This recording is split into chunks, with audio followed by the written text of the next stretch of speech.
दरअसल सबकी निगाहें इस वक्त मशरिक़ वुस्ता पर टिकी हुई हैं। आप देखिए कि मशरिक़ वुस्ता में हालात कितने तेजी से बदल रहे हैं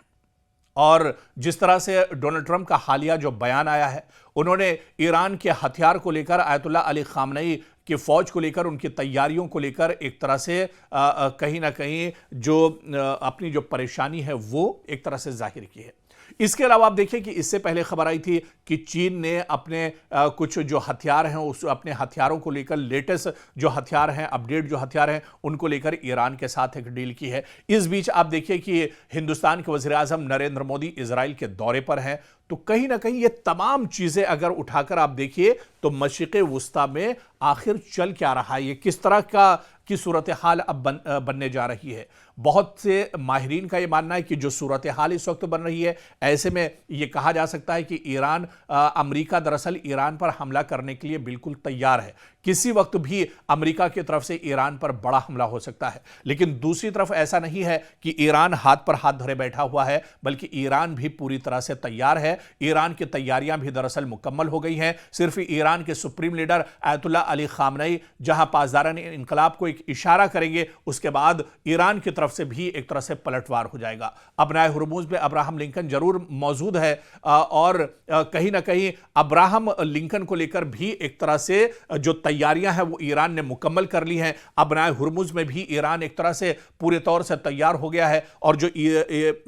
चीन के साथ ईरान की जो डील हुई है, इस डील के बाद ईरान कहीं ना कहीं एक तरह से काफी मजबूत है। लेकिन इस बीच वज़ीर आज़म नरेंद्र मोदी का जो दौरा है, इस पर भी निगाहें टिकी हुई हैं और इस पर भी यह कहा जा रहा है कि क्या वज़ीर आज़म नरेंद्र मोदी मशरिक़ वुस्ता में इस कशीदगी को कम कर सकते हैं। उनके इजराइल दौरे को लेकर दरअसल बहुत सी उम्मीदें जताई जा रही हैं। लेकिन जो सबसे बड़ी बात इस वक्त और सबसे अहम बात है वो यही है कि ईरान और अमेरिका एक तरह से बहुत बड़ी जंग की तरफ बढ़ रहे हैं। ईरान ने जवाबी हमले की पूरी तैयारी कर ली है। इजराइल के लिए बड़े खतरे की घंटी बज गई है। जी हां, मशरिक़ वुस्ता में दरअसल अगर अमेरिका ईरान पर हमला करता है तो यह सबसे बड़ा खतरा होगा इजराइल के लिए। यह इजराइल के वजूद के लिए दरअसल एक बहुत बड़ा मोड़ कहा जा सकता है। इजराइल बहुत बड़े खतरे का सामना दरअसल कर रहा है और ऐसे में अगर हालात बदलते हैं तो इसका सीधा सीधा असर कहीं ना कहीं एक तरह से इजराइल पर पड़ने जा रहा है। तो आने वाले दिनों में क्या कुछ हालात होंगे, लेकिन मौजूदा जो सियासी सूरत हाल है वो यही बता रही है कि मशरिक़ वुस्ता में कशीदगी बहुत ज्यादा है और ये कशीदगी दरअसल ये कभी भी जो चिंगारी है, अगर एक चिंगारी यहां से उठती है तो ये बहुत बड़ा शोला बनेगी और इस शोले में सिर्फ ईरान और अमेरिका नहीं बल्कि मशरिक़ वुस्ता और मिडिल ईस्ट की अगर बात की जाए तो इसमें कई ममालिक हैं ऐसे जो इसकी लपेट में आ सकते हैं। और इसमें जो सबसे बड़ा खतरा है वो दरअसल इजराइल को है, क्योंकि ईरान की अगर हम बात करते हैं, ईरान ने दरअसल अपने कई ऐसे छोटे छोटे गुट हैं जो मिडिल ईस्ट में बनाकर रखे हैं और ये छोटे छोटे जो ग्रुप हैं, जो गुट हैं, चाहे हमास की बात की जाए, चाहे इसी तरह से हूसी लड़ाकों की बात की जाए, या फिर लबनान में आप आ जाइए, यहां पर बात की जाए, ईरान में कुर्द मिलिशिया जो शिया मिलिशिया हैं अगर उनकी बात की जाए, तो इस तरह से ये कई ऐसे ग्रुप हैं जो मिडिल ईस्ट में इजराइल के लिए बहुत बड़ा खतरा पैदा कर सकते हैं। और इसके अलावा ईरान के supreme leader Ayatollah Ali Khamenei ने जिस तरह से वार्निंग दी है, उन्होंने कहा है कि अगर उनके ऊपर कोई हमला अमेरिका की तरफ से होता है तो मिडिल ईस्ट में जितने भी एयरबेस अमेरिका के हैं वो दरअसल महफूज नहीं है, वो ईरान की मिसाइल के टारगेट पर एक तरह से हैं। और आप देखिए कि अमेरिका का दरअसल ये डर है, पहले इराक के अंदर जो अपना एयरबेस था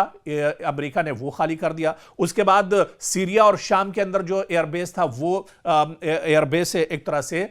खाली कर दिया है अमेरिका ने। तो ये अमेरिका के अंदर एक तरह से डर है और हालिया बयान जो डोनाल्ड ट्रंप का है वो भी ये बताता है कि कहीं ना कहीं जंग अमेरिका जरूर चाहता है, लेकिन जंग की आड़ में अमेरिका भी एक तरह से डर का शिकार है। आने वाले दिनों में क्या कुछ सूरत हाल होगी ये देखना भी बहुत अहम होगा, लेकिन इतना जरूर है कि अमेरिका और ईरान की अगर जंग छिड़ती है तो इसके नतीजे पूरी दुनिया पर इसके असर एक तरह से पड़ेंगे। मशरिक़ वुस्ता में दरअसल अगर अमेरिका ईरान पर हमला करता है तो यह सबसे बड़ा खतरा होगा इजराइल के लिए। यह इजराइल के वजूद के लिए दरअसल एक बहुत बड़ा मोड़ कहा जा सकता है। इजराइल बहुत बड़े खतरे का सामना दरअसल कर रहा है और ऐसे में अगर हालात बदलते हैं तो इसका सीधा सीधा असर कहीं ना कहीं एक तरह से इजराइल पर पड़ने जा रहा है। तो आने वाले दिनों में क्या कुछ हालात होंगे, लेकिन मौजूदा जो सियासी सूरत हाल है वो यही बता रही है कि मशरिक़ वस्ता में कशीदगी बहुत ज़्यादा है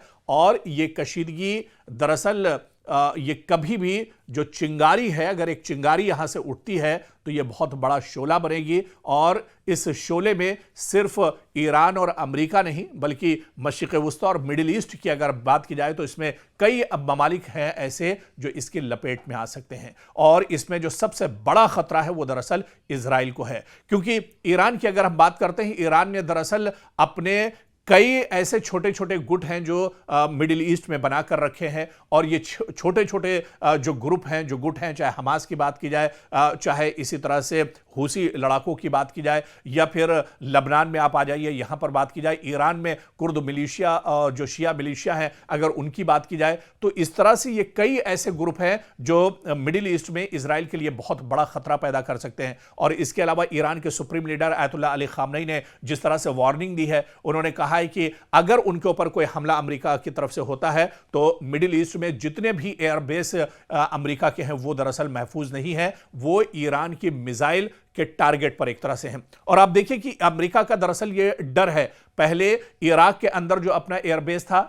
अमेरिका ने वो खाली कर दिया, उसके बाद सीरिया और शाम के अंदर जो एयरबेस था वो एयरबेस एक तरह से खाली कर दिया है अमेरिका ने। तो ये अमेरिका के अंदर एक तरह से डर है और हालिया बयान जो डोनाल्ड ट्रंप का है वो भी ये बताता है कि कहीं ना कहीं जंग अमेरिका जरूर चाहता है, लेकिन जंग की आड़ में अमेरिका भी एक तरह से डर का शिकार है। आने वाले दिनों में क्या कुछ सूरत हाल होगी ये देखना भी बहुत अहम होगा, लेकिन इतना जरूर है कि अमेरिका और ईरान की अगर जंग छिड़ती है तो इसके नतीजे पूरी दुनिया पर इसके असर एक तरह से पड़ेंगे।